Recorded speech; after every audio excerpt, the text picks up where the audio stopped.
Nah, halo teman-teman semuanya. Di episode kali ini kita akan mulai belajar tentang forms. Setelah sebelumnya kita udah membahas tentang komponen ya teman-teman. Nah, kita akan belajar di episode ini mulai dari form control, select, checks and radius, range, input group, floating labels, dan juga layout. Nanti di episode berikutnya kita akan bahas tentang validation. Nah, tentang form ini kita sebetulnya udah pelajari waktu kita belajar HTML ya teman-teman. Nah, tapi apa bedanya form di HTML waktu di seri HTML dan form di seri Bootstrap ini? Nah, di seri Bootstrap ini kita akan belajar tentang Bootstrap class-nya juga ya teman-teman. Jadi dari elemen-elemen HTML yang sudah ada, kita bisa tambahin kelasnya Bootstrap supaya tampilan formnya itu jadi lebih bagus seperti itu teman-teman. Nah, kalau label ini biasanya satu paket dengan input ya. Label ini biasanya dikasih kelas form label ini untuk tampilannya jadi lebih bagus. Lalu kita perlu kasih juga atribut for, dan isi dari atribut for ini untuk label adalah ID si input elemen. ID-nya input yang ini ya teman-teman. Nah, untuk input sendiri kita harus kasih kelas form control, dan ada beberapa tipe untuk elemen input ya. Ada text untuk text field, untuk email kita perlu kasih tipe email. Lalu ada juga placeholder, ini untuk teks keterangan di dalam field. Untuk elemen text area kita perlu kasih juga kelas form control, dan atribut lainnya adalah row, berapa jumlah row yang kita inginkan. Kalau button ini udah dipelajari sebetulnya di episode tentang yang membahas tentang button. Kita perlu kasih kelas btn, dan juga untuk warnanya apakah itu btn primary atau secondary dan lain sebagainya. Lalu type-nya ini submit. Nah, mari kita bahas yang pertama ya teman-teman, yaitu form control. Form control ini biasanya digunakan untuk input, elemen input, dan juga text area seperti itu. Ini ada contohnya ya teman-teman. Ini ada label. Nah, ini adalah label email address. Kalau teman-teman lihat kodenya, di sini ada label, elemen label, dan dikasih kelas form label. Teksnya adalah email address, itu yang ini. Lalu ada elemen input, yaitu yang ini ya, elemen input dengan tipenya email. Lalu dikasih kelas form control. Nah, ini dikasih ID. Jadi ID ini for dan ID ini harus sama ya teman-teman, untuk menunjukkan kalau label yang ini untuk si input yang ini. Jadi ini satu paket email address dan juga fieldnya seperti itu. Lalu ada placeholder, name at example.com. Placeholder ini untuk teks di dalam fieldnya ya teman-teman. Lalu yang berikutnya, div kedua, yaitu yang ini ya, example text area dengan field text areanya. Ini ada label lagi yang dikasih kelas form label, dan teksnya adalah example text area. Ini ya. Lalu dikasih for juga, ini sama, karena ini untuk menunjukkan ini satu paket label ini. Lalu panggil ID-nya ini untuk text areanya, example form control text area 1. Kelasnya untuk text area juga dikasih kelas form control, lalu dikasih row 3. Ini untuk menunjukkan tinggi atau ya tinggi si text area ini ya. Kalau row-nya 4, dia akan lebih besar lagi kotaknya ke bawah. Seperti itu. Mari kita coba ya teman-teman. Kita copy kodenya, lalu teman-teman siapin template dari Bootstrap-nya dan paste di sini. Coba kita save, dan saya buka file HTML-nya di sini. Oke, ini udah kelihatan ya teman-teman. Kalau saya buat bersebelahan, ini kita bisa lihat label dan fieldnya udah masuk ke page kita. Nah, tapi teman-teman di sini kelihatannya nggak begitu bagus ya teman-teman, karena kita belum atur layoutnya nih. Ini dempet banget dengan atas dan kiri. Dan untuk mengatur layoutnya kita perlu masukin ini ke kontainer. Di episode sebelumnya, waktu kita belajar tentang grid ya, episode 18, saya pernah jelaskan kalau rumus dari Bootstrap itu, kalau kita punya kontainer, di dalam kontainer ini harus ada row, dan di dalam row ini harus ada kolom ya teman-teman. Ini rumusnya, kontainer, row, dan kolom. Ini untuk refresh teman-teman aja. Dan di dalam Bootstrap itu kolom itu dibagi jadi 12 bagian ya teman-teman. Kalau kita mau semuanya penuh ini pakai col 12, kalau dibagi 2 jadi kolom 6 6, bagi 3 jadi 4 4 4 gitu. Bagi 4 berarti 3 3 3 3 seperti itu. Dan kita juga bisa atur breakpoint-nya ya teman-teman. Kalau tanpa ada breakpoint seperti ini kolom 6, artinya dari screen yang paling kecil ke atas, karena Bootstrap ini mobile first, jadi screen paling kecil ke atas, lebar kolomnya 6. Tapi kita bisa atur juga seperti ini dengan breakpoint. Jadi tambahin MD ini medium ya. Jadi screen Bootstrap itu ada dari XS, extra small, lalu small, SM, medium, lalu large, dan juga ada extra large. Seperti itu. Kalau call MD 4 seperti ini artinya dari medium ke atas lebar kolomnya 4, tapi di bawah itu lebar kolomnya 12 penuh seperti itu. Atau kolom seperti ini call LG 3 artinya dari large ke atas lebar kolomnya 3, di bawah itu lebar kolomnya penuh 12. Nah, balik lagi ke sini ya teman-teman. Sekarang mari kita coba untuk masukin div ini, dua div ini, yaitu elemen-elemen form kita ke dalam yang namanya container. Jadi kita buat div juga, buat div baru, dan kita kasih kelas container seperti itu. Kita masukin div ini semuanya ke dalam container. Tapi tadi rumusnya ya, rumus dari container ini, setelah ada container kita harus punya juga yang namanya di dalam container ada row ya, karena ini dimasukin ke dalam satu baris, satu div baris seperti itu. Di dalam div row kita perlu buat juga yang namanya div dengan kelas kolom. Nah, kolom ini kita bisa atur lebarnya berapa. Misalnya supaya kita ini enggak terlalu lebar, saya mau kasih kolomnya 6 misalnya seperti itu. Nah, coba ya kita masukin div ini ke dalam kontainer seperti ini. Coba kita save dan kita refresh. Nah, sekarang kelihatannya teman-teman, tapi ini terlalu kecil nih. Kalau kita lebarin ini oke. Kalau misalkan screennya large seperti ini oke. Tapi kalau screennya kecil ini jadi terlalu kecil. Oleh karena itu kita perlu mainin breakpointnya. Misalnya kolomnya lebarnya 6 bagian ini cuman untuk medium ke atas. Jadi kita kasih kelasnya call medium 6. Coba kalau kita refresh.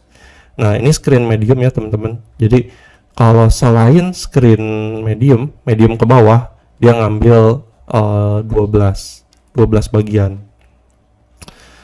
Kita lihat ya, kalau screennya lebar ini dia ngambil 6, tapi ketika dikecilin ya, dia ngambil, nah di sini breakpointnya ini 6 ya teman-teman. Dan kontainer itu, kelas kontainer itu ada kanan kirinya ada space juga. Ini masih 6 ya teman-teman, setengah dari screennya. Tapi ketika dikecilin screennya, ini masih screen large ya teman-teman. Ketika dikecilin screennya jadi screen medium, ini dia langsung ambil penuh. Walaupun nggak penuh-penuh amat, karena kontainer itu kanan kirinya ada space. Kalau kontainer fluid, kalau teman-teman masih ingat kontainer fluid, nah kalau kontainer fluid ini dia langsung ambil semua, kanan kirinya nggak ada space. Tapi saya mau kontainer aja. Jadi kalau kontainer aja dia ada kanan kirinya ada space. Nah, kalau dikecilin lagi ke screen yang kecil dia kelihatannya masih tetap bagus seperti itu. Jadi ini responsif ya teman-teman. Oke. Kalau ada pertanyaan teman-teman bisa tulis di kolom komentar ya. Nanti saya coba reply. Semoga ini jelas penjelasannya. Oke. Nah, tapi di sini ya teman-teman, tadi kalau kita besarin ini belum ke tengah nih. Ini nggak bagus mepetnya ke kiri. Nah, supaya tampilannya bagus, di sini kita perlu kasih juga kelas yang namanya justify. Ini pernah kita pelajari waktu kita belajar tentang ya. Ini ada di materi tentang vertical align waktu itu di utilities. Vertical align, teman-teman bisa flashback lagi. Ini kita pernah belajar tentang alignment, justify. Kalau teman-teman lupa bisa search di sini ya, justify content center. Oh sorry, waktu kita belajar tentang flex ya teman-teman. Di flex ini dibahas tentang penempatan konten kita, apakah ini start, end, center, dan lain sebagainya. Bisa cek lagi di materi utilities tentang flex. Nah, kita mau pindahin ke tengah nih ya teman-teman. Supaya form ini ke tengah, kita mau kasih justify content center. Kalau kita save dan kita refresh, nah ini belum pindah ke tengah ya teman-teman. Kita ada hal yang salah, karena justify content center ini harus ditambahinnya bukan di kolom tapi di row teman-teman. Ini adalah justify content center ini untuk mengatur baris kita. Ini tuh diibaratkan satu baris, dan di baris kita ini kita mau tempatin kiri, kanan, tengah itu adalah di kelas row, nambahin di kelas row. Nah, kalau kita tambahin di row dan kita refresh, sekarang ini pindah ke tengah ya teman-teman. Kalau kelihatannya ini terlalu mepet atas ya teman-teman, kita bisa tambahin di kontainernya ini teman-teman ya, keseluruhan kontainernya kita kasih margin top misalnya 3, ini untuk nambahin space di atas label email address-nya. Kita save dan refresh. Nah, sekarang udah kelihatannya ada jarak. Oke, kita bagi dua screen-nya. Nah, misalnya teman-teman mau buat username dan password nih untuk login form ya. Saya coba ganti di sini. Ini labelnya saya ganti jadi username. Oke, kita refresh jadi username. Lalu kalau username ini misalnya mau email boleh, atau mau tipe yang lain, misalkan teks juga boleh ya teman-teman. Tipenya ini teman-teman bisa ganti, kalau nggak mau email jadi teks misalnya. Lalu kelasnya ini udah benar, form control paling ininya ya, example form control input 1 ini harus sama. Kalau teman-teman ganti, misalnya di sini teman-teman ganti jadi username, di ID di sini juga harus diganti jadi username. Misalnya saya ganti ya username seperti itu, nggak masalah ya, ini bisa diisi dengan apa aja. Kalau teman-teman mau ganti dua-duanya, teman-teman pencet kontrol di keyboardnya lalu klik dua-duanya seperti itu. Kayak placeholdernya teman-teman bisa ganti misalnya dengan username seperti itu. Kalau kita save, kita lihat perubahannya ya. Atau kalau nggak mau pakai placeholder pun nggak masalah, teman-teman bisa hapus, buang ini. Nah, jadi hilang. Lalu ini saya nggak mau text area, misalnya mau field lagi seperti ini, karena password nggak perlu besar ya, nggak perlu seperti ini. Kita mau copy satu set ini ya teman-teman, lalu kita ganti nih yang text areanya, kita hapus, lalu kita save yang seperti username ini. Kita ganti ID-nya ini jadi password, lalu teksnya juga jadi password seperti itu. Kita save dan refresh. Nah, udah jadi ya teman-teman, username dan password. Oke, mungkin kalau teman-teman mau masukin button di sini juga bisa. Kita coba lihat ya, balik lagi ke dokumentasi form control.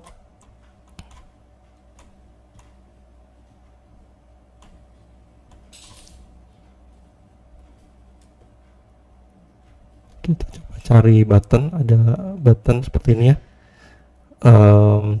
Teman-teman bisa copy nih satu div ini, atau buttonnya aja pun nggak masalah.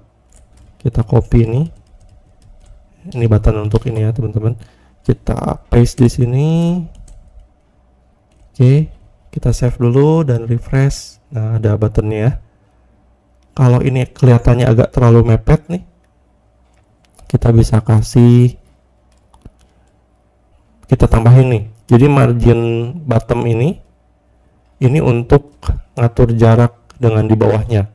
Jadi kita tambahin di yang password ini, margin bottomnya kita tambahin jadi 4 supaya agak jauh dengan buttonnya ini. Kalau kelihatannya field password ini dengan button terlalu dekat ya, bisa ditambahin margin bottom untuk si passwordnya ini. Kalau kita refresh tuh, jadi ada jarak sedikit. Oke, kelihatannya lebih rapih, lebih bagus. Dan ini kita bisa ganti misalnya jadi login misalnya. Kita save dan refresh. Nah, udah jadi ya. Ini tampilan untuk login form. Seperti itu teman-teman. Dan nanti untuk validasi kita akan pelajari di episode berikutnya. Dan untuk integrate ke backend kita akan pelajari waktu kita belajar backend. Ini hanya untuk tampilan di halaman web kita aja. Seperti itu. Ini tentang form control. Lalu berikutnya ada juga materi tentang select ya teman-teman. Select ini untuk drop down ya teman-teman. Kita bisa lihat contohnya ini. Ini dari select. Kalau kita copy, lalu kita paste di sini code-nya. Kita save dan refresh. Nah, sekarang ada drop down ya teman-teman. Dia pakai class form select. Ini kalau teman-teman penasaran, kalau misalkan kita hapus kelas form selectnya, apa yang terjadi nih? Kita save ya. Nah, tampilannya jadi seperti ini, jadi HTML biasa. Kelas Bootstrap ini sebetulnya menambahkan layoutnya jadi tampilan Bootstrap, jadi bagus seperti itu. Nah, ini yang selected ya, open di select menu yang ada di pertama dan di select. Teman-teman misalnya mau ganti jadi choose your country misalnya, bisa juga. Dan value-nya teman-teman bisa misalnya ganti jadi Indonesia, Malaysia, Singapura misalnya. Jadi belum ke refresh. Nah, seperti itu. Option-optionnya bisa diganti untuk mengganti value dari drop down-nya ya. Ini tentang select ya teman-teman. Kita lanjut ke materi selanjutnya tentang checks and radius. Nah, ini contohnya ya, check and radius. Teman-teman bisa lihat di sini dikasih kelasnya form check. Lalu ini untuk input, ini adalah input yang kotaknya ya teman-teman. Di sini ada dua div. Yang pertama untuk yang default checkbox, yang div yang kedua ini untuk checkbox. Nah, input ini adalah kotaknya, lalu label ini ya ada tulisan default checkbox seperti itu. Sama juga yang kedua ya. Kalau mau coba teman-teman bisa copy. Kita refresh di sini, nah kelihatan ya. Kalau ini terlalu mepet juga tadi, teman-teman bisa tambahin di sini, di select ini kita tambahin margin bottom 4 misalnya. Kita refresh. Nah, sekarang ada jarak. Jadi si select ini, si drop down ini dikasih jarak margin bottom untuk bawahnya biar ada jarak. Oke, teman-teman bisa ganti biasanya ini untuk I agree with terms and conditions misalnya, untuk seperti itu ya. Dan ini bedanya ya teman-teman, yang pertama dan kedua. Yang pertama ini nggak kecek, defaultnya nggak dicek. Yang kedua adalah defaultnya dicek. pembedanya adalah kelas ini ya teman-teman. Cek. Nah, kalau teman-teman lihat perbedaan kode yang pertama dengan yang kedua, ini bedanya cuma di sini, di kelas cek ini aja. Oke, di atribut, sorry, ini bukan kelas, ini atribut cek ini aja. Jadi kalau kita hapus ini ya ceknya, kita refresh dan dia nggak kecek. Kita pindahin ke yang pertama misalnya, ini ke elemen inputnya ya teman-teman, cek, dia otomatis waktu ke load page-nya dia udah ke cek seperti itu. Ini check and radius. Ada beberapa contoh lainnya, teman-teman bisa coba-coba juga ya. Ini untuk radius. Ya, tipenya ini radio seperti itu. Bisa dicoba-coba juga. Oke, berikutnya range. Nah, range itu seperti ini ya teman-teman. Dia kasih tipenya ini, input tipenya range, dan kelasnya dikasih form range. Tadi ID dan for-nya sama ya, untuk satu paket ini untuk menunjukkan labelnya untuk input yang mana. Kalau teman-teman copy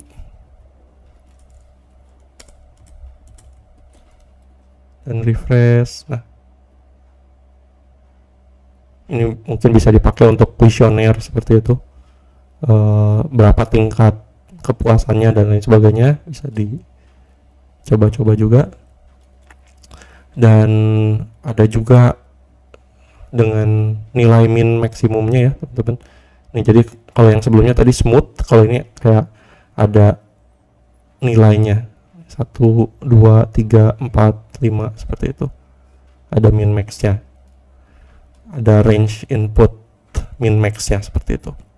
Oke, ini range mungkin nggak terlalu sering dipakai, tapi ada komponen seperti ini ya untuk form. Lalu input group ini juga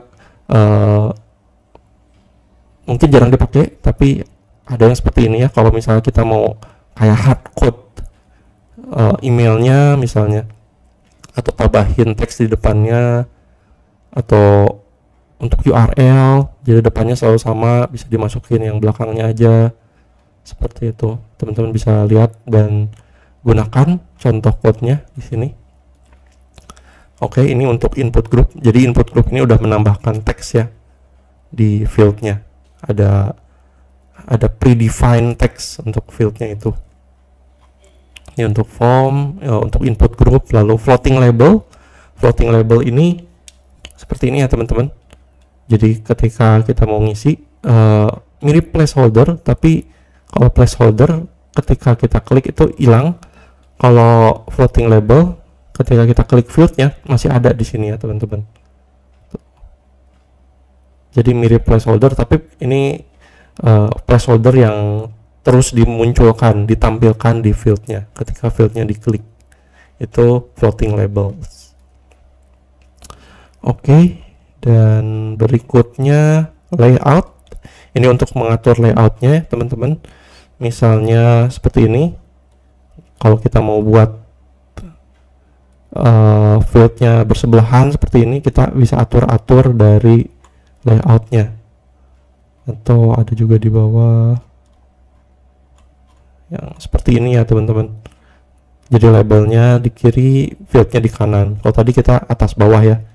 Untuk mengatur ini teman-teman bisa atur dari nilai kolomnya ya. Ini membagi kolom.